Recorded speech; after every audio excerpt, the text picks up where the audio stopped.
Okay, इसके बाद further हमारे पास है large number of factors are involve in every economic problem. Okay, इसको भी आप स्किप कर दें, ठीक है। इससे प्रीवियस जो हमने मेन मतलब इनकी डिफरेंसेस और सिमिलरिटीज़ पढ़ी है ना, लेकिन ये भी डिफरेंस में नहीं आ रहा है, तो चलिए इसको देख लेते हैं। By the way, large number of factors are involved in every economic problem. Assumptions are made that some factors do not change during study of the problem, but they change in real world. This make our conclusion or laws less reliable. ठीक है, difference है basically कि कुछ मतलब factors ऐसे होते हैं जिनको हम स्टडी के दौरान रखते हैं कि ये चेंज नहीं होंगे, ठीक है, कांस्टेंट रहेंगे, मतलब इनमें कोई फर्दर चेंज नहीं आएगा। लेकिन रियल वर्ल्ड में क्या होता है, रियल वर्ल्ड में उनमें चेंजिंग आ रही होती है। जैसे अब लॉ ऑफ डिमांड में हम एक मतलब कंडीशन लगा देते हैं, एक अजम्पशन ले लेते हैं कि फैशन चेंज नहीं होगा, ठीक है। लेकिन अगर रियल वर्ल्ड में देखें तो definitely fashion with the passage of time change होता रहता है। इसी तरह हम कहते हैं कि वेदर चेंज नहीं होगा, लेकिन वेदर अनप्रेडिक्टेबल है, मतलब नेक्स्ट डे कुछ भी हो सकता है, ठीक है, तो वेदर भी चेंज हो सकता है। इसी तरह वो कह रहे हैं कि लार्ज नंबर ऑफ फैक्टर्स मतलब चेंज होते रहते हैं, जिनको हम थ्योरी या फिर अजम्पशन या फिर लॉ के दरमियान कांस्टेंट रखते हैं। कंट्रोल लेबॉर्ट्री एक्सपेरिमेंट और common in study of physical science. कुछ लेबॉर्ट्री एक्सपेरिमेंट होते हैं, ठीक है, वो फिजिकल साइंसेज में और इनमें कॉमन होते हैं, ठीक है। उसके अलावा but an economist does not have this facility. अब उन्होंने पहले बोला है कि बेसिकली कॉमन होते हैं लेकिन फिजिकल साइंसेज में, लेकिन जो इकोनॉमिस्ट हैं वो कहते हैं, लेकिन जो इकोनॉमिस्ट हैं उनके पास ये फैसिलिटी नहीं होती, ठीक है। उनमें हम बेसिकली सिर्फ अजम्पशंस लगाते हैं, लेकिन जो कोई लेबॉर्ट्री वाला जो एक्सपेरिमेंट है वो हम नहीं करते। On the basis of laws of natural science it is possible to exactly predict the outcome of situation. Natural sciences में हम क्या करते हैं, 100% आउटकम हम बता देते हैं, ठीक है। अब यहाँ पर उन्होंने कोई वाटर की एग्जांपल दी है फिजिकल साइंसेज से लेकर, ठीक है, कि मतलब हमें 100% आउटपुट का पता होता है कि ये ही रिज़ल्ट आएगा। लेकिन इकोनॉमिक्स में हमारे पास जो प्रिडिक्शन हम करते हैं उसके अकॉर्डिंग रिज़ल्ट नहीं भी आ सकते, ठीक है। क्यों? क्योंकि डेफिनेटली अब प्राइसेस इंक्रीज़ होने से डिमांड कम हुई है, ठीक है। अब इकोनॉमिस्ट कहते हैं 50% कम होगी, लेकिन क्या पता वो 10% कम हो, क्या पता लोगों के पास इतना पैसा हो कि वो फिर भी परचेज़ कर लें, ठीक है। तो ये एक सेपरेट प्रॉब्लम है। उसके बाद नेक्स्ट हमारे पास economic laws and the laws of other social sciences, इसको भी इग्नोर कर दें, ठीक है। Economic laws and the state laws, इसको हम देख लेते हैं, ये थोड़ा बहुत मतलब रेलिवेंट है। प्रीवियस वाला इसलिए इग्नोर करना है क्योंकि डेफिनेटली उसमें कोई ख़ास मतलब चीज़ नहीं है, और हिस्ट्री भी अगर देख लें तो वही बातें अगेन रिपीट हुई हुई हैं। तो economic laws and the state laws में हमने डिस्कस करना है, state laws and economic laws have nothing in common. State laws have an impression of command and conclusion. If a person does not obey state laws the face punishment, ठीक है। State laws में और economics के जो laws हैं इनमें कोई भी चीज़ कॉमन नहीं है, क्योंकि डेफिनेटली अगर कोई पर्सन स्टेट लॉज को मतलब ओबे करता है, उसकी खिलाफ वर्जी करता है, ठीक है, तो उसे पनिशमेंट दी जाएगी। जैसे अगर कोई ट्रैफिक के रूल्स को वायलेट करता है तो उसको कोई ना कोई जुर्माना किया जाता है। उसके बाद government laws can be amended और cancelled, they are not universal and change from country to country. Government laws कौन से होते हैं जो चेंज हो जाते हैं कंट्री टू कंट्री, हर कंट्री के अंदर एक अपना लॉ होगा, ठीक है।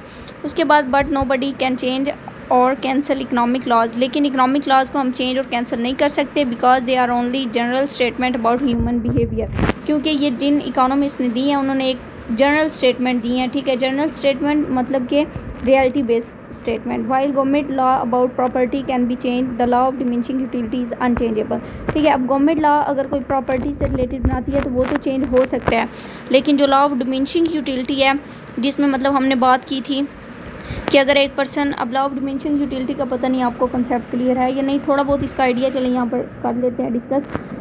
लॉ ऑफ डिमिनिशिंग यूटिलिटी ये होता है कि अगर एक पर्सन है उसको प्यास लगी है, ठीक है, अगर एक गिलास ऑफ वाटर वो पीता है, ठीक है, उसके बाद सेकंड की यूटिलिटी उसके लिए कम हो जाएगी। ज़ाहिर बात है, अगर आपको प्यास लगी है, आप पहला गिलास पियोगे तो आपको ज़्यादा सेटिस्फेक्शन होगी, दूसरा पियोगे तो कम होगी, तीसरा पियोगे फिर कम होगी, चौथे पे फिर वो ज़ीरो हो जाएगी और फिफ्थ पे वो नेगेटिव हो जाएगी, बल्कि फिर वो आप ज़बरदस्ती पियोगे तो वो आपकी तबीयत भी ख़राब कर देगा। तो यही वो बता रहे हैं कि बेसिकली अब गवर्नमेंट लॉ है तो वो तो चेंज हो सकता है, लेकिन law of diminishing utility change नहीं हो सकता। कोई भी ऐसा पर्सन नहीं है दुनिया में जो मतलब खाता जाए, लेकिन यह है कि उसकी यूटिलिटी ज़ीरो ना हो और फिर नेगेटिव में ना आ जाए, ठीक है। तो एक पर्सन के अंदर एक लिमिट होती है खाने की भी। Government laws have a local nature, they differ from country to country, but laws of economics are universal. Economics के जो लॉज हैं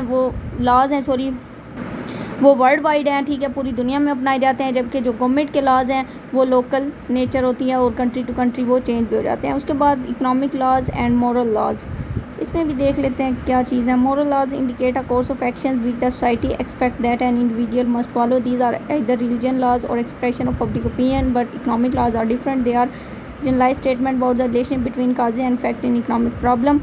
ठीक है, if a person behave against moral laws he is condemned. For example nobody should tell a lie is a moral law. ठीक है, moral law मतलब जो आपके रिलीजियस पे बेस करते हैं, ठीक है, कि आपने झूठ नहीं बोलना, ठीक है, तो ये आपके मोरल लॉ में आएगा। उसके बाद if a person tell a lie immorally may lose this respect from other. ठीक है, अगर कोई झूठ बोलता है तो उसकी रिस्पेक्ट नहीं की जाएगी। ठीक है, तो लेकिन अगर इकनॉमिक्स लॉज के हवाले से देखें तो इसमें कोई फियर वगैरह नहीं है। मॉरल लॉज और इकनॉमिक्स लॉज में एक ही डिफरेंस है कि इकनॉमिक लॉज में बेसिकली हमारे पास वो मतलब उसको अगर हम छोड़ भी दें या उस पर मतलब अमल ना भी करें तो कोई फियर वगैरह नहीं है, जबकि मॉरल लॉज हमारे रिलीजियस बेस होते हैं, इसको हम छोड़ नहीं सकते। Importance of economic laws above given discussion show that economic laws are not exact and are truly with many assumptions. This does not mean that they have no particular value in formulation of economic policies and for finding solution of economic problem. They are helpful and a necessary tool. Law of diminishing return is very useful in taxation. Law of diminishing return is useful for producer. Investment theories are helpful formula.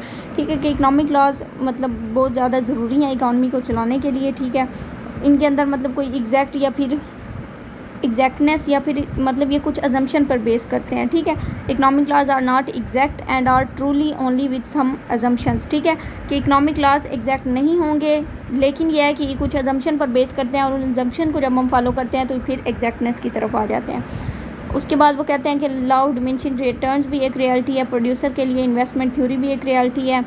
इसी तरह करके employment policies जो country बनाता है वो भी एक मतलब हेल्पफुल पॉलिसी है इन्वेस्टमेंट में।